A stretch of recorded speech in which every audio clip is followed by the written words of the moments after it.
Cap Santé. Proposé et présenté par le docteur Sarah Longer. Votre nouveau magazine santé à regarder en complément d'une alimentation variée et équilibrée d'un mode de vie sain. Pour découvrir, s'informer et rester en bonne santé, suivez Cap Santé. Bonjour à toutes et à tous. Donc cette émission est spéciale et dédiée à messieurs. Vous messieurs, on s'occupe de votre santé cette fois-ci avec le docteur Briffaut qui est urologue à l'hôpital de La Rochelle. Bonjour Raphaël. Salut Sarah. Alors aujourd'hui, on parle des testicules. Les testicules, c'est essentiel de les connaître. Finalement comme nous les femmes, on essaye de connaître nos seins. On essaye de faire une autopalpation mammaire en général pour diagnostiquer un cancer du sein. Et bien finalement, Raphaël va nous expliquer que c'est aussi important de palper ses testicules pour peut-être diagnostiquer un cancer des testicules. Alors qu'est-ce qu'il en est de cette autopalpation des testicules ? Alors juste te dire que c'est important parce que ça touche les sujets jeunes. En fait, c'est le cancer le plus fréquent des sujets jeunes, âge de diagnostic moyen entre 15 et 35 ans. Donc c'est important de les diagnostiquer précocement. C'est un cancer qui se soigne très bien. Hein. C'est un cancer qui a un excellent pronostic. 95% peut-être même un petit peu plus, sont correctement guéris. Et c'est sûr que comme tous les cancers, plus c'est diagnostiqué tôt, meilleur est le pronostic.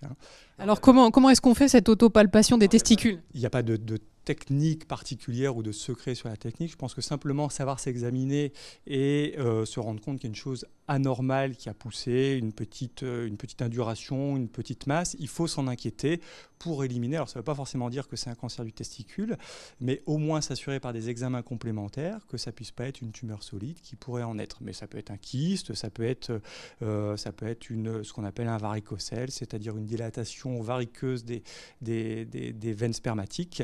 Ça peut être plein de choses. C'est même le plus souvent autre chose qu'un cancer, mais il ne faut pas passer à côté d'un cancer. Donc au moindre doute, je pense qu'il faut alerter son médecin traitant et faire les examens nécessaires. Est-ce que c'est un cancer qui est fréquent chez les jeunes hommes ? Alors c'est le cancer le plus fréquent de l'adulte jeune, mais c'est un cancer qui est quand même pas très fréquent par rapport à d'autres pathologies tumorales. L'incidence, c'est à peu près 2000-2500 nouveaux cas par an en France. Quand on compare par rapport au cancer de prostate, c'est plus de 50 000 nouveaux cas en France. Ok, et alors donc un jeune homme palpe quelque chose d'induré, une petite masse au niveau de ses testicules, il va voir son médecin généraliste, et qu'est-ce qu'on doit faire comme examen ? Alors, il y a d'abord l'examen clinique. Le médecin va confirmer si oui ou non il y a la palpation d'une masse anormale. Et ensuite, ce sera faire une échographie qui nous dira si oui ou non il y a une lésion tissulaire des testicules, une prise de sang, parce qu'il y a des marqueurs tumoraux qui augmentent quand il y a un cancer du testicule. Et au moindre doute, à ce moment-là, il faudra avoir une histologie.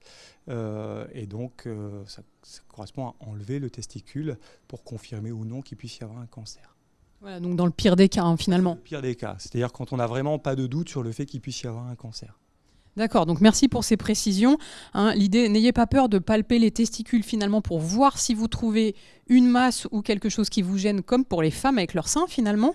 Et puis d'autre part, on a quelques questions sur toutes ces idées reçues en rapport avec les testicules. On dit qu'il vaut mieux parfois mettre un caleçon plutôt qu'un slip.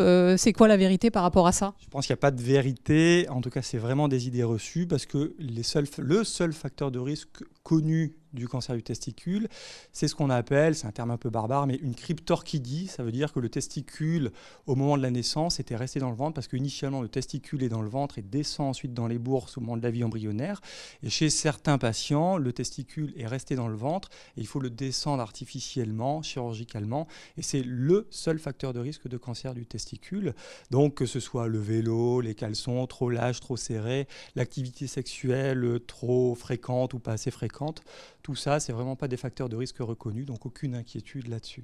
D'accord, et puis les hommes peuvent aussi aller au hammam, au sauna, sans inquiétude ? Évidemment, ouais. D'accord, bon, si vous avez des questions, n'hésitez pas à nous les poser, on les fera passer au docteur Briffaut. Merci beaucoup Raphaël, et la semaine prochaine, on se voit pour la prostate. Intéressant aussi la prostate.